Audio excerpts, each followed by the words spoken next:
2000 సంవత్సరంలో ప్రతి వారం దాదాపుగా వారానికి 2 లైవ్ ప్రోగ్రామ్స్ రక్షణ టీవీలో చేయడం జరిగింది. 2000 సంవత్సరం అంతా చేసాం. అలాగే 2020 సంవత్సరం 2021 సంవత్సరంలో కూడా ఆ ప్రోగ్రామ్స్ చేయడం జరిగింది. ఆ చేస్తున్న క్రమంలో సెకండ్ వేవ్ వచ్చింది. ఆ సెకండ్ వేవ్లో జరిగిన మారణహోమం మొదటి వేవ్లో ఉన్న మారణహోమానికి మించిపోయింది. ఆ తర్వాత వ్యాక్సినేషన్ గురించి కూడా మేము స్పష్టంగా మాట్లాడడం జరిగింది. వ్యాక్సిన్స్ వద్దు అని చెప్పి చాలామందికి నేను అప్పుడు డైరెక్ట్గా చెప్పగలిగిన పరిస్థితి కాదు. కానీ దాదాపుగా ఇక్కడ మాతో క్లోజ్ అసోసియేషన్లో ఉన్న వాళ్ళందరికీ కూడా వ్యాక్సిన్ల గురించి స్పష్టమైన ఇన్ఫర్మేషన్ ఇవ్వడం జరిగింది. తర్వాత జరిగిన పరిస్థితులు లేకపోతే వ్యాక్సిన్ తీసుకున్న వారిలో జరిగిన అంటే నెగిటివ్ ఎఫెక్ట్స్ ఇవన్నీ కూడా మనకి ఇప్పుడు స్పష్టంగా మనం ఇప్పుడు తిరిగి చూస్తే కనుక మనకు స్పష్టంగా అర్థమవుతుంది. ఇవన్నీ నేను ఎందుకు చెప్తున్నానంటే చాలా సమాచారం ఈ మోడర్న్ మెడిసిన్లో ఉన్న సమాచారం. నేను మోడర్న్ మెడిసిన్ని ఎప్పుడూ తప్పుపట్టను. ఎందుకంటే మన చుట్టూ ఉన్న doctors they are very well equipped. అంటే క్రైసిస్ని అవర్ట్ చేయడానికి లేకపోతే క్రైసిస్లో లేకపోతే ఈ వ్యాధులు అంటే కొన్ని రకాల వ్యాధులు అంటే ఒక మోడర్న్ డిసీజెస్ని మనం అంటే ఎదుర్కొంటున్న సమయంలో డాక్టర్ల యొక్క ఆవశ్యకత, డాక్టర్ల యొక్క ట్రైనింగ్ మనకు చాలా అవసరం ప్రియులారా. ఓకే, వారు they are trained very well. వారి యొక్క ఎక్స్పర్టీస్ నిజంగా గాడ్ గివెన్ ఎక్స్పర్టీస్. దానిని మనం స్పష్టంగా ఉపయోగించుకోవాల్సిన అవసరం ఉంది. కానీ మనం నాలెడ్జబుల్గా లేకపోతే, మన బాడీ ఎలా పనిచేస్తుంది అనే నాలెడ్జ్ మనకు సరిగ్గా లేకపోతే కనుక డాక్టర్లు అనేవాళ్ళు కూడా మానవ మాత్రులే, వారు కూడా తప్పులు చేస్తారు. ఏంటంటే మనం ఆరోగ్యంగా ఉండటం అనేది it is a team effort. Doctor is a part of that team and we are part of that team. అలాగే మీరు కూడా, కుటుంబ సభ్యులు కూడా, లేకపోతే patient part of that team, అలాగే కుటుంబ సభ్యులంతా కూడా పార్ట్ ఆఫ్ దట్ టీమ్. ఈ ఆరోగ్యాన్ని పరిరక్షించే ఈ యొక్క బృహత్తర యజ్ఞంలో మనం నాలెడ్జ్ సరిగ్గా లేకపోతే, మనం బాడీ ఎలా పనిచేస్తుందనే అవగాహన లేకపోతే కనుక మనం చాలా విషయాల్లో నెగిటివ్ కాన్సిక్వెన్సెస్ని ఎదుర్కోవాల్సిన పరిస్థితి మనకు ఎదురవుతుంది. అలాగే ఇప్పుడు ఇంకోటి ఏంటంటే, ఇవాళ రేపు ప్రతిదీ చూస్తే కనుక ప్రతి ఒక్కరికి ఉన్న అవగాహన ఏంటంటే, ఏదైనా జబ్బు వస్తే కనుక వెళ్ళి ఒక ట్యాబ్లెట్ తీసుకుంటే ఆ జబ్బు నివారణ అయిపోతుంది అనే విషయం అనే ఒక అపోహ ప్రతి ఒక్కరిలో ఉంది. ట్యాబ్లెట్ తీసుకోవడం వల్ల వ్యాధి నివారణ అవ్వదు. ట్యాబ్లెట్ అనేది లేకపోతే ఇవాళ రేపు ఉన్న మందులన్నీ ఎటువంటివి అంటే, ఒక సిమ్టమ్కి ఒక మందులాగా ఉంది. అంటే ఒక లక్షణం, ఒక వ్యాధి లక్షణం ఒకటి ఉంటే కనుక ఆ లక్షణాలను ట్రీట్ చేయడానికి మందులు ఉన్నాయి. ఇప్పుడు ఆ మందులు తీసుకునే క్రమంలో ఉన్న సైడ్ ఎఫెక్ట్స్, ప్రతి మందుకి సైడ్ ఎఫెక్ట్స్ ఉంటాయి. ఓకే, ఇందాక స్టాటిన్స్ గురించి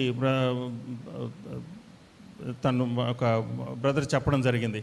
ఆ స్టాటిన్స్ 20 సంవత్సరాలు, మీకు 23 సంవత్సరాలు అప్పటి నుంచి స్టాటిన్స్ తీసుకున్నారు కదా మీరు. అవును.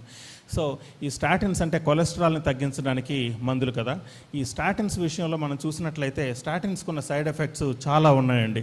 ఓకే, సో మజిల్ స్ట్రెంత్ తగ్గిపోవడం అనేది స్టాటిన్స్లో ఉన్న ఒక definite side effect. Grip strength తగ్గిపోవడం, లేకపోతే మజిల్స్ అంటే ఇప్పుడు కొలెస్ట్రాల్ని తగ్గించే క్రమంలో మనం మజిల్ స్ట్రెంత్ని పోగొట్టుకుంటే ఎలా చెప్పండి.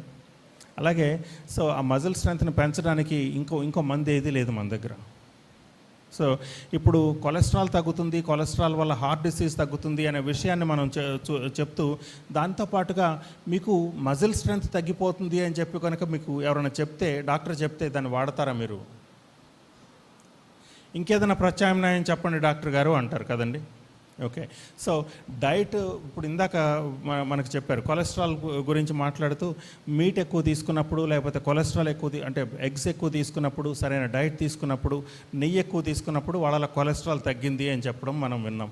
Okay, that is exactly my experience. దాదాపుగా 25 సంవత్సరాల క్రితం నేను చేసిన మొత్తం నా బాడీ మీద నేను చేసుకున్న మొత్తం డైటరీ చేంజెస్ అన్ని చేస్తున్న క్రమంలో that is what I noticed exactly. ఇప్పుడు నాకు 27 సంవత్సరాల, నాకు ఇప్పుడు 57 సంవత్సరాలు.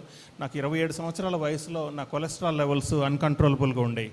ఆ టైంలో డాక్టర్ గారి దగ్గరికి వెళ్ళినప్పుడు ఆయన అప్పట్లో నాకు స్టాటిన్ ఇస్తాను అని చెప్పి ఆయన మాట అంటే నేను అన్నాను, లేదండి వద్దు, నాకు ఇది డాలస్లో that was the last time I went. అప్పుడు ఆ డాక్టర్ గారి దగ్గరికి అప్పుడే తర్వాత నేను వెళ్ళలేదు. ఆ తర్వాత ఈ దేవుడు మమ్మల్ని ఈ యొక్క డైటరీ కరెక్షన్ లేకపోతే వీటన్నిటి ద్వారా నడిపించిన తర్వాత నేను గమనించింది ఏంటంటే 230, 240, 250 ఉండి అలాగే ట్రైగ్లిజరైడ్స్ చాలా ఎక్కువగా ఉన్న ఆ స్థితి నుంచి దేవుడు మేము డైట్ అంతా మార్చుకున్న టైంలో అవన్నీ కూడా కొలెస్ట్రాల్ లెవెల్స్ తగ్గడం, అలాగే నా స్ట్రెంగ్త్ పెరగడం, అలాగే మరలా అంటే ట్రైగ్లిజరైడ్స్ అన్నీ తగ్గడం, ఇన్సులిన్ సెన్సిటివిటీ పెరగడం, ఇవన్నీ చాలా విషయాల్లో చాలా పాజిటివ్ రిజల్ట్స్ జరిగాయి. అలాగే దాంతోపాటుగా మాకు సంతానం దేవుడు ఆ యొక్క హీలింగ్ ద్వారా దేవుడు మాకు సంతానాన్ని అనుగ్రహించారు. ఇంతకు నేను చెప్పొచ్చేది ఏంటంటే దేవుడు మన బాడీస్ని ఏదో ఊరికే అంటే జస్ట్ సింపుల్గా ఏదో ప్రతిరోజు మనం లేచి ఈరోజు మనకేదో జబ్బు రాలేదు అంటే కనుక మనం సంతోషించాల్సిన పరిస్థితికి అటువంటి స్థితిలో దేవుడు మనల్ని సృష్టించలేదండి. గాడ్ మేడ్ అస్ అంటే మన బాడీస్ని చాలా రోబస్ట్గా చాలా అద్భుతంగా తయారు చేశారు. అందుకని చెప్పి భక్తుడు అంటాడు కదా, నీవు నన్ను కలుగు చేసిన విధము చూడగా ఆశ్చర్యం భయం కలుగుతుందని చెప్పి. Know what, that sense of wonder has to be restored. మనం కనుక ఆ యొక్క భక్తుడు అనుభవించిన ఆ యొక్క ఆశ్చర్యాన్ని భయాన్ని మనం అనుభవించగలిగిన రోజున that is when we will understand how beautifully and wonderfully our bodies are created. నిజంగా అప్పుడు ఆ పరిస్థితికి ఆ యొక్క సెన్స్ ఆఫ్ వండర్కి వచ్చినప్పుడు that is when we will realise దేవుడు మనం నిరీక్షణ లేని వారిగా మనని ఫిజికల్ రెల్మ్లో కూడా మనం వదిలిపెట్టలేదు అనే విషయం మనకు స్పష్టంగా అర్థమవుతుంది ప్రియులారా. మనం బాడీకి సరైన పోషకాలను ఇచ్చినప్పుడు, మన యొక్క లైఫ్ స్టైల్ని సరిగ్గా మార్చుకోగలిగినప్పుడు, మన ఆహార విధానాలను మనం సరిగ్గా మార్చుకోగలిగినప్పుడు, అలాగే దేవుడిచ్చిన నేచర్తో లైట్తో మనం సరిగ్గా ఇంటరాక్ట్ అవ్వగలిగినప్పుడు, అలాగే ఒకవేళ మన ఆహారంలో లేని విషయాల్ని మనం సప్లిమెంట్స్ ద్వారా మనం బాడీకి సప్లై చేయగలిగినప్పుడు body will heal itself. చిన్న పిల్లల్లో చాలా వరకు దాదాపుగా అంటే నాకు దేని గురించి మాట్లాడదామని చెప్పి నేను ఒక ప్లాన్తో ఇక్కడికి రాలేదు. కానీ ఐ సిన్సియర్లీ హోప్ ఈ చెప్పబడే విషయాలన్నీ మీకు అంటే ప్రయోజనకరంగా ఉంటాయని ఆశిస్తూ ఉన్నాను.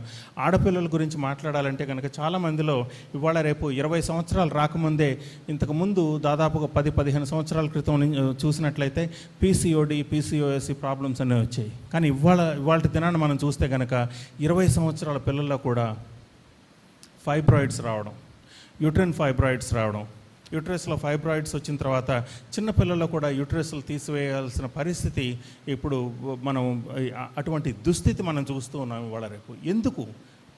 ఎందుకు కలుగుతుంది ఇలాగా? ఎందుకంటే we are not paying attention to our nutrition.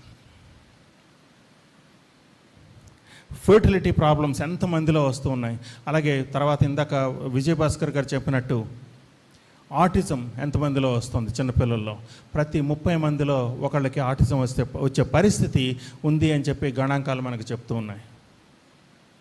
దీని నుంచి, ఇటువంటి దుస్థితి నుంచి మనం తప్పించుకోలేమా? అబ్సల్యూట్లీ తప్పించుకోగలం. ఇప్పుడు ఎందుకంటే వెల్ స్ప్రింగ్స్ ద్వారా జరిగే ఈ పరిచర్యలో రికవర్ అయిన వాళ్ళ టెస్ట్ మనీస్ మనం వింటే కనుక మనం ఆ విషయం స్పష్టంగా మనకు అర్థమవుతుంది ప్రియులరా.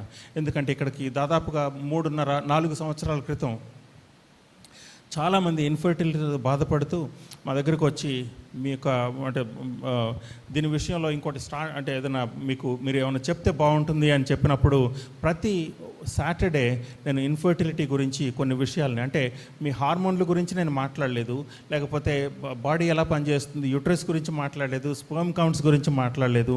నేను మాట్లాడింది ఏంటంటే న్యూట్రిషన్ గురించి, లైఫ్ స్టైల్ గురించి, వీటి గురించి మాట్లాడాను. ఆ మాట్లాడడం మొదలెట్టిన మొట్టమొదటి రోజున నేను మీతో అయితే ఎలా నా టెస్ట్ మనీ షేర్ చేసుకున్నానో అలాగే ఆ యొక్క మొట్టమొదటి రోజు నేను నా టెస్ట్ మనీ షేర్ చేసుకోవడం జరిగింది. ఆ టెస్ట్ మనీ విన్నవారిలో చాలామందిలో వారికి హోప్ వచ్చింది ఆ రోజున. ఆ తర్వాత ప్రతి వారం ఒక విషయం గురించి లేకపోతే నేను మాట్లాడుతూ ఉన్న క్రమంలో 3 నెలల తర్వాత ఫస్ట్ ప్రెగ్నెన్సీ మేము చూసాం. ఫస్ట్ ప్రెగ్నెన్సీ తర్వాత ఆ రోజు అప్పటి నుంచి ప్రతిరోజు మేము ప్రెగ్నెన్సీస్ గురించి వినడం, అంటే వీళ్ళు ప్రెగ్నెంట్ అయ్యారు, లేకపోతే ఇన్ని రోజుల తర్వాత ప్రెగ్నెంట్ అయ్యారు. వీళ్ళల్లో చాలామంది కొంతమంది వారి యొక్క యూట్రస్లు సరిగ్గా లేని వాళ్ళు కూడా, అంటే యూట్రస్ మాల్ ఫార్మేషన్స్ ఉన్నవాళ్ళు, లేకపోతే స్పెర్మ్ కౌంట్స్ ఆల్మోస్ట్ 0 అయిపోయిన వాళ్ళు, వీళ్ళల్లో కూడా సంతానం కలగడం మేము స్పష్టంగా చూసాం. అటువంటి 400 నుంచి 500 మంది కపుల్స్ చిన్న బిడ్డల్ని ఇవాళ ఎత్తుకుని ఉన్నారు. ఏంటంటే మొత్తం వాళ్ళ ఐవీఎఫ్లు ఫెయిల్ అయిన వాళ్ళ దగ్గర నుంచి, లేకపోతే మొత్తం ఐయుఐలు ఫెయిల్ అయిన వాళ్ళు, లేకపోతే అవన్నీ అయిపోయిన తర్వాత ఇక్కడికి వచ్చి సంతానాన్ని పొందిన వారు దేవుని కృపలో చాలామంది ఉన్నారు. సో వారిలో ఒక్కరిలో కూడా దాదాపుగా ఆర్టిస్టిక్ సిమ్టమ్స్ అనేవి లేకపోవడం అనేది మేము నిజంగా దేవుణ్ణి ఎంతైనా స్తుతించబద్ధులమై ఉంటున్నాం ప్రియులరా. ఎందుకంటే ఆటిజం అనేది there is a definitive reason for అంటే ఆటిజం ఎందుకు వస్తుంది పిల్లల్లో అనే దానికి ఒక కారణం ఉంది. దాని గురించి నేను 4 సెషన్స్ ఆటిజం గురించి నేను చేశాను. వాటిని వింటే కనుక దాని గురించి నా అవగాహన స్పష్టంగా మీకు వస్తుంది. అలాగే మా దగ్గర ఆర్టిస్టిక్ చిల్డ్రన్ చాలామంది, దాదాపుగా 70 మంది పిల్లల వరకు ఆటిజం ఉన్న వాళ్ళు వచ్చి వాళ్ళు రికవర్ అయిన టెస్ట్ మనీస్ మా దగ్గర చాలామంది షేర్ చేసుకున్నారు ప్రియులారా. ఏంటంటే వీటన్నిటిలో నేను ఎక్కువసేపు మాట్లాడిన ఇంకొక 3 నిమిషాల్లో వీ విల్ ఎండ్ దిస్. నేను చెప్పేది ఏంటంటే దెర్ ఈజ్ హోప్. ఎందుకంటే దేవుడు నిత్య జీవానికి వారసులుగా మనం చేసిన దేవుడు మన ఫిజికల్ వరల్డ్లో, లేకపోతే ఈ మోషే అంటే తన భక్తుడైన మోషే 90వ కీర్తనలు అంటాడు ఏంటంటే మనిషి ఆయుష్కాలం అంట 70 సంవత్సరాలు, అధిక బలమైన ఎడల 80 సంవత్సరాలు, వాటి యొక్క వైభవం అంట ఆయాసమే దుఃఖమే అని చెప్పి అంటాడు అక్కడ.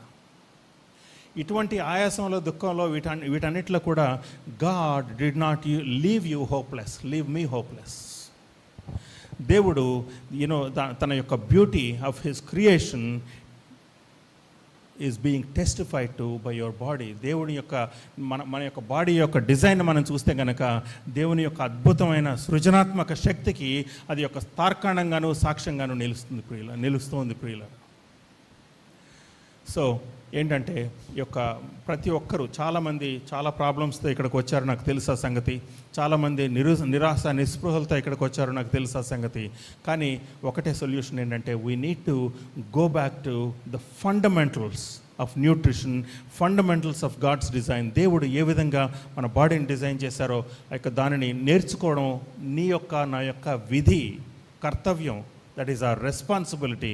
వన్స్ వీ నో దాట్, అది నేర్చుకున్న తర్వాత then that gives us freedom.